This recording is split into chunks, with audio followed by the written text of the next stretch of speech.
فضیلت حاصل ہے کہ اس ماہ مبارک میں حضرت نبی کریم صلی اللہ تعالی علیہ وسلم دنیا میں تشریف لائے۔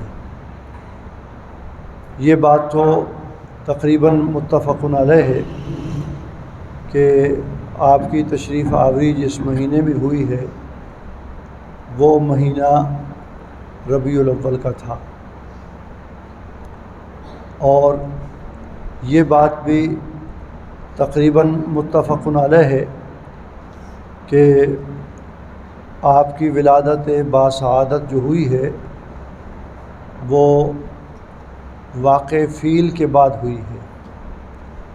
فیل کہتے ہاتھی کو، اور واقع فیل یہ تھا کہ ایک عربی وہ یمن کے علاقے میں گیا تو وہاں کا جو بادشاہ تھا اس نے ایک گھر بنایا ہوا تھا بہت عالی شان، کہ اس گھر کا لوگ طواف کریں اور اس میں آ کر کے عبادت کریں۔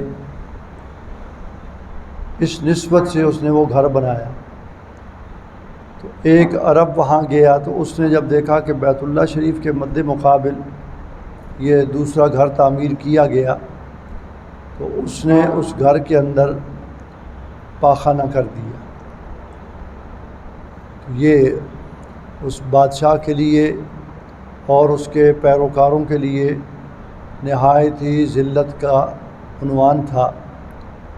اس نے یہ تہیہ کر لیا کہ مسلمان تو خیر ابھی نہیں تھے، لیکن عرب کے لوگ جس گھر کے ارد گرد طواف کرتے ہیں، وہاں جاتے ہیں، اس گھر کو مقدس اور مکرم سمجھتے ہیں، میں اس گھر کی اینٹ سے اینٹ بجاؤں گا، اس کو گراؤں گا۔ چنانچہ وہ ایک بڑا لشکر لے کر کے یمن سے چلا، اور راستے میں کئی جگہ مزاحمت بھی ہوئی، فتوحات کرتا ہوا وہ مکہ مکرمہ کے قریب پہنچ گیا۔ مکہ مکرمہ کے قریب ایک وادی ہے، وادی تو اب بھی ہے لیکن اب وہ وادی کی شکل نہیں رہی۔ اس وادی کا نام ہے وادی محصر۔ یہ منا اور مزدلفہ یہ دونوں یہ بھی وادیاں ہیں، ان دونوں کے درمیان میں ہے۔ منا اور مزدلفہ کے درمیان میں ایک وادی ہے جس کا نام وادی محصر ہے۔ پہلے تو ممکن ہے کچھ اور نام ہو اس کا، اور یہ اب جو نام اس کا تجویز ہوا وادی محصر، وہ اس نسبت سے کہ ہاتھیوں کا لشکر جو لے کے آیا تھا، بہت بڑا لشکر تھا، وہ اس وادی میں انہوں نے پڑاؤ کیا تھا، تو اس نسبت سے اس وادی کو وادی محصر کہا گیا۔ اس لمبائی تو کافی ہے، اس کی چوڑائی اس کی جو ہے وہ بعض جگہ 500 گز شرعی 500 گز شرعی جو ہے، اور شرعی گز جو ہے تقریباً 1.5 فٹ کا ہوتا ہے۔ یہ ہاتھ کی سنگلی سے لے کر کے کوہنی تک اس کو ایک ہاتھ بولتے ہیں، اور عربی میں اس کو ذراع بولتے ہیں۔ تو یہ 500 ذراع چوڑی وادی ہے، اور بعض جگہ کم زیادہ بھی ہے، جیسے وادیاں جو ہے کم زیادہ مسافت کی ہوا کرتی ہیں۔ تو یہ وادی جو تھی وادی محصر، یہ 500 شرعی گز اور تقریباً 750 فٹ بن جاتی ہے بعض جگہ سے۔ وہاں انہوں نے آ کر کے پڑاؤ کیا، اور سیدنا حضرت خواجہ عبدالمطلب جو نبی کریم صلی اللہ تعالی وسلم کے دادا محترم ہیں، ان کے اونٹ وہاں اس علاقے میں چر رہے تھے۔ تو بادشاہ اس کا نام تھا ابرہہ، اس کے فوجیوں نے حضرت ابو عبدالمطلب کے اونٹ پکڑ لیے، اور مقصد پکڑنے کا یہ تھا کہ ان کا مالک چھڑانے کے لیے آئے گا تو ہم اپنا مدعا اس کے سامنے بیان کریں گے۔ اور یہ بھی ان کو معلوم ہوا کسی ذریعے سے کہ ان اونٹوں کا مالک جو ہے وہ بڑا آدمی ہے، مکے کا سردار ہے، رئیس ہے، ظاہر ہے کہ وہ بات چیت کے لیے آئے گا تو ہم اپنا مدعا اس کے سامنے بیان کریں گے۔ چنانچہ حضرت عبد المطلب کو جب پتہ چلا کہ میرے اونٹ اس طرح پکڑے گئے تو وہ اپنے اونٹ چھڑانے کے لیے واگزار کرانے کے لیے یہاں پہنچے، گویا دوسرے عنوان سے یوں کہیں کہ مذاکرات کے لیے آئے۔ ابرہہ کے ساتھ یا اس کے فوجیوں کے ساتھ مذاکرات کرنے کے لیے خواجہ عبد المطلب تشریف لائے۔ تو انہوں نے آ کر کے بتلایا کہ بھئی تمہارے فوجیوں نے میرے اونٹ پکڑ لیے ہیں، تو آپ مہربانی فرما کے ان کو حکم جاری کریں کہ میرے اونٹ چھوڑ دیں، میرے اونٹ میرے حوالے کریں۔ تو ابرہہ نے کہا کہ آپ کو معلوم ہے کہ ہم لوگ یہاں کیوں آئے ہیں؟ تو حضرت عبد المطلب نے کہا کہ بھئی فرمائیے کیا منشا ہے؟ تو انہوں نے بتلایا کہ بھئی ہم تو کعبۃ اللہ کو ڈھانے کے لیے آئے ہیں، جس کی تم عرب لوگ بڑی تعظیم و تکریم کرتے ہو، اس طرح ایک تمہارے عربی نے ہمارے اس مقدس گھر کے اندر پاخانہ کر دیا، ہم نے انتقامی کارروائی کرنی ہے اور اس کعبۃ اللہ کو ڈھانا ہے، اس کو اینٹ سے اینٹ بجانی ہے اس کی۔ تو حضرت عبد المطلب نے فرمایا کہ بھئی بات یہ ہے کہ اونٹ تو میری ملک ہیں، اور یہ بیت اللہ شریف جو ہے کعبۃ اللہ یہ میری ملک نہیں ہے،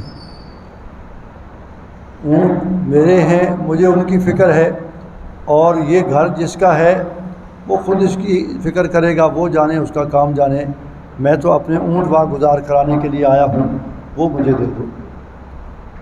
چنانچہ ابرہہ اور اس کے حواریوں نے اونٹ یہ کہہ کر کے چھوڑ دیے کہ ایک رکاوٹ محسوس ہوتی تھی، اب وہ رکاوٹ بھی ختم ہو گئی، تو اب گویا کعبۃ اللہ کو منہدم کرنا ہمارے لیے کوئی مشکل نہیں، کوئی مزاحمت کرنے والا نہیں ہے، تو جو جی چاہے کر لیں۔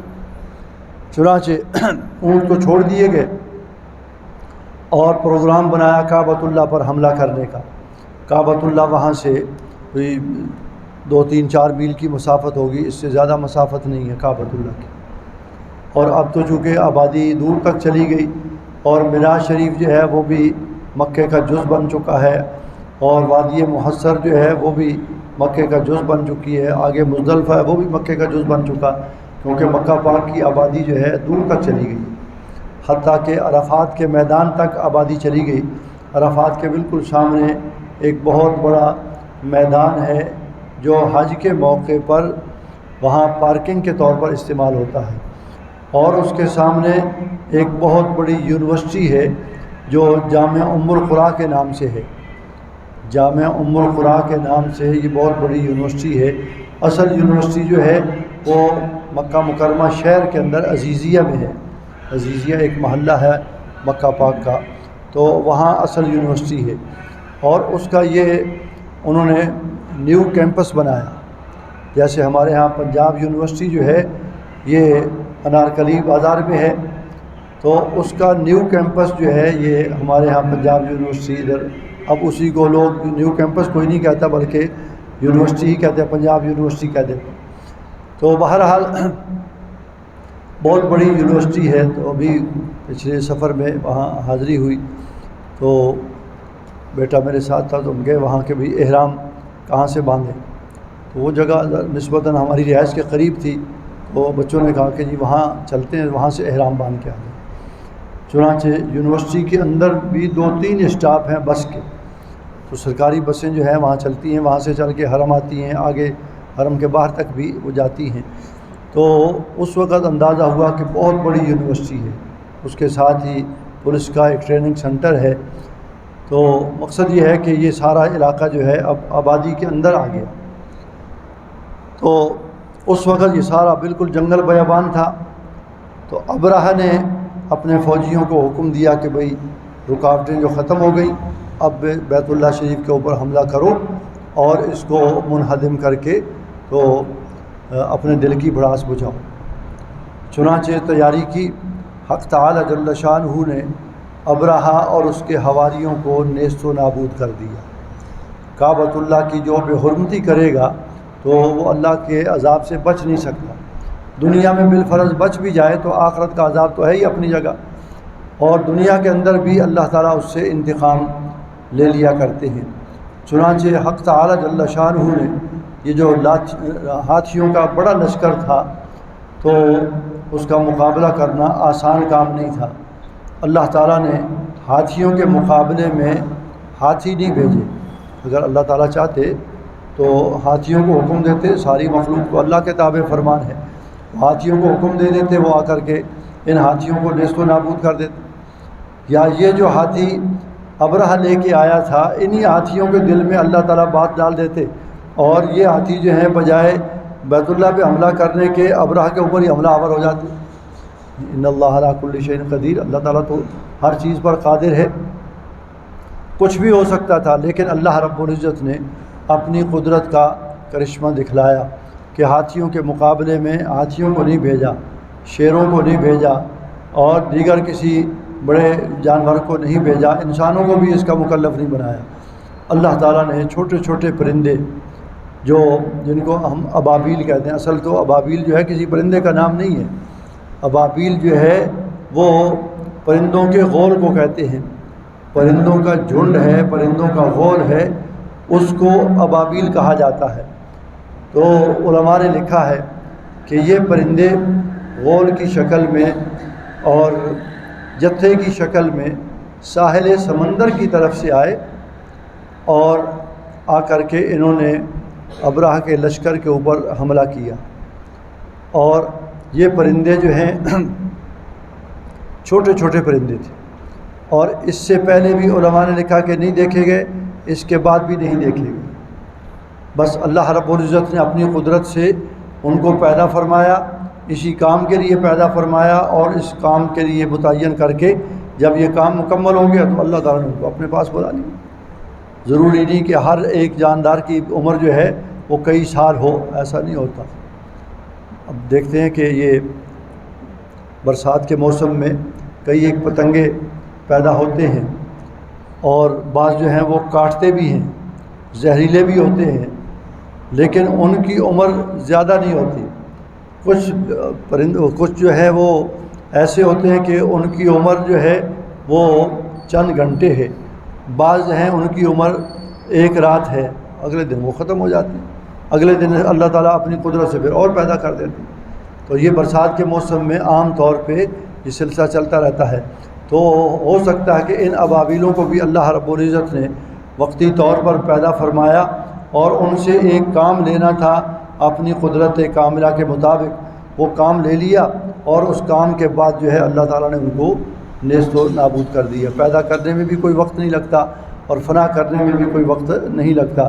ہمارے لیے تو ساری چیزیں مشکل ہیں، لیکن اللہ رب العزت تو قادر مطلق ہے۔ ان اللہ علی کل شیء قدیر اذا اراد شیئا ان یقول له کن فیکون۔ اور یہ کاف اور نون جو ہے اللہ تعالیٰ اس کا بھی مکلف اور پابند نہیں ہے، وہ قادر مطلق ہے، جب اس نے کہہ دیا ہو جاؤ بس چیز ہو جاتی ہے۔ یہ کاف اور نون جو ہے وہ بھی ہمیں سمجھانے کے لیے ہے، ورنہ اللہ تعالیٰ اس کاف اور نون کا بھی محتاج نہیں ہے۔ بہرکیف اللہ تعالیٰ نے یہ پرندے ساحل سمندر سے بھیجے، اور ہر ایک کی چونچ میں جو ہے 3 کنکر ہیں، ایک کنکر جو ہے اس کے چونچ میں ہے، اور 2 کنکر جو ہیں انہوں نے پروں میں اپنے وہ پیروں میں دبا رکھے، پنجوں میں دبا رکھے۔ گویا یوں سمجھ لیجئے کہ ہر ایک کے پاس 3 ایٹم بم ہیں۔ اللہ اللہ کی شان ہے۔ یہ بظاہر اب وہ پرندہ جو ہے کتنا پتھر اٹھا لے گا، کتنا بڑا وہ پتھر اٹھا سکتا ہے، ظاہر ہے کہ وہ اپنی حیثیت کے مطابق ہی اٹھائے گا۔ تو وہ کنکر جو ہے وہ علماء نے لکھا ہے کہ بالکل ایٹم بم کا کام کر رہا تھا، اور ایسے نشانے پہ وہ پھینکتے تھے۔ وہ آئے غول کے غول آئے، اور انہوں نے آ کر کے آج کل کی اصطلاح میں بمباری شروع کی، ابرہہ اور اس کے لشکر کے اوپر انہوں نے بمبارمنٹ شروع کی۔ اور یہ بھی لکھا ہے علماء نے کہ وہ کنکر جو ہے وہ فوجی کے سر پہ لگتا تھا، اور سر سے سارے جسم سے نکل کے ہاتھی کے پیٹ سے نکل جاتا تھا۔ وہ کتنا زور سے لگتا ہوگا اور کتنا، اور جس پر گرتا تھا وہ نیست و نابود ہوتا تھا۔ تو یہ عام الفیل ہے۔ اور جو بڑا ہاتھی تھا اس کا نام اس نے محمود رکھا ہوا تھا، ابرہہ نے اس کا نام جو ہے محمود رکھا ہوا تھا، اس پہ وہ خود سوار تھا، وہ بھی وہاں سے بھاگا، اور یہ جو ہے ایسی بیماری کے اندر اللہ تعالیٰ نے اس کو مبتلا فرمایا ابرہہ کو کہ اس کا جسم جو ہے گلنا سڑنا شروع ہو گیا، اور جسم کے ٹکڑے ٹکڑے جو ہے وہ گر گر کر کے اس کے جسم سے الگ ہوتے رہے، یعنی اس کی موت جو ہے نہایت عبرتناک موت آئی۔ تو یہ سال جو ہے عام الفیل کہلاتا ہے۔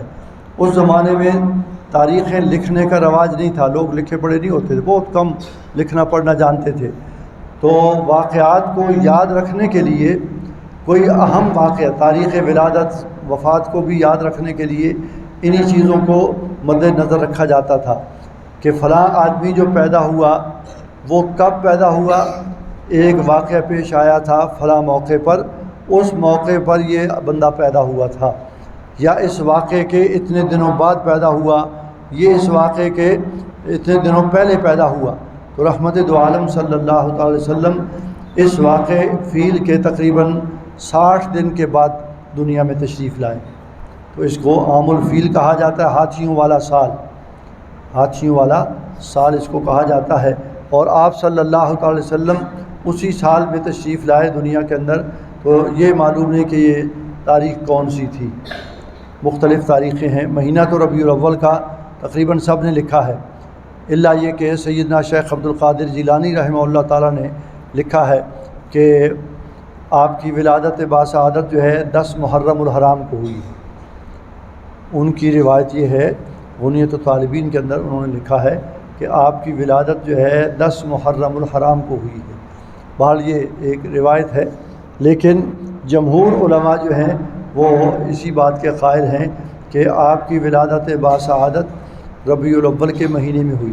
تاریخ کون سی ہے اس میں کلام ہے، بعض نے 3 ربیع الاول بھی لکھی ہے، آج کیا ربیع الاول کی 2 ہو گئی، یہ 30 کہاں سے آ گئی، یہ آج یکم ہے۔ اچھا، میرا تو خیال ہے کہ کل میں نے اس میں ٹیلی فون میں دیکھی تھی، وہ بلکہ وہ کلپ پہ مبارکباد دے رہا تھا، اسلامی بھائیوں کو مبارک ہو کہ ربیع الاول کا چاند ہو گیا، یہ کل رات کی بات ہے، واللہ عالم الصواب۔ بہرحال مقصد یہ ہے کہ بعض روایات میں یہ ہے کہ 3 ربیع الاول کو آپ کی ولادت باسعادت ہوئی، اور بعض روایات میں جو ہے 12 ربیع الاول کا بھی ذکر ہے، لیکن جمہور علماء کی رائے یہ ہے کہ 9 ربیع الاول کو آپ دنیا میں تشریف لائے۔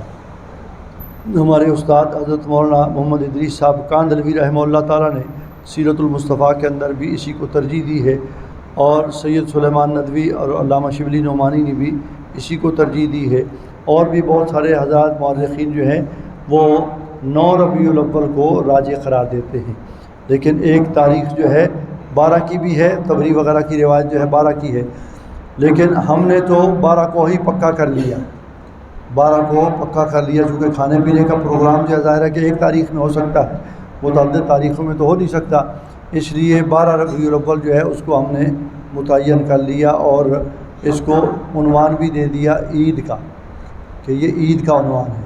باقی اس پر انشاءاللہ تفصیل آئندہ مجلس میں عرض کروں گا۔ اللہ تعالی ہم سب کو فہم سلیم نصیب فرمائے، اور حوادثات سے اللہ تعالی پوری امت مسلمہ کی حفاظت فرمائے۔ سیدنا و مولانا محمد صلاۃ تنجینا بها من جميع الاحوال والآفات وتقضي لنا بها جميع الحاجات وتطهرنا بها من جميع السيئات وترفعنا بها عندك أعلى الدرجات وتبلغنا بها أقصى الغايات من جميع الخيرات في الحياة وبعد الممات إنك على كل شيء قدير، إنك على كل شيء قدير۔ اے اللہ ہمارے گناہوں کو معاف فرما، اے اللہ ہم سب کی کو اتباع سنت کی توفیق عطا فرما، اے اللہ ہم سب کے صغیرہ کبیرہ گناہوں سے درگزر فرما، اتباع سنت کی توفیق عطا فرما، ہر بدعت ضلالت گمراہی سے اللہ ہم سب کی حفاظت فرما، اے اللہ ہم سب کو اخلاص کی دولت سے مالا مال فرما، حوادثات سے، پریشانیوں سے، بیماریوں سے اے اللہ ہم سب کی حفاظت فرما۔ اے اللہ جتنے دوست احباب اہل تعلق اہل محبت نے دعاؤں کے لیے کہا، جن جن مقاصد کے لیے کہا، اے اللہ سب کی جائز حاجات اور مقاصد کو پورا فرما۔ اے اللہ ہر قسم کے حوادثات سے، پریشانیوں سے سب کو باعزت طور پر خلاصی نصیب فرما۔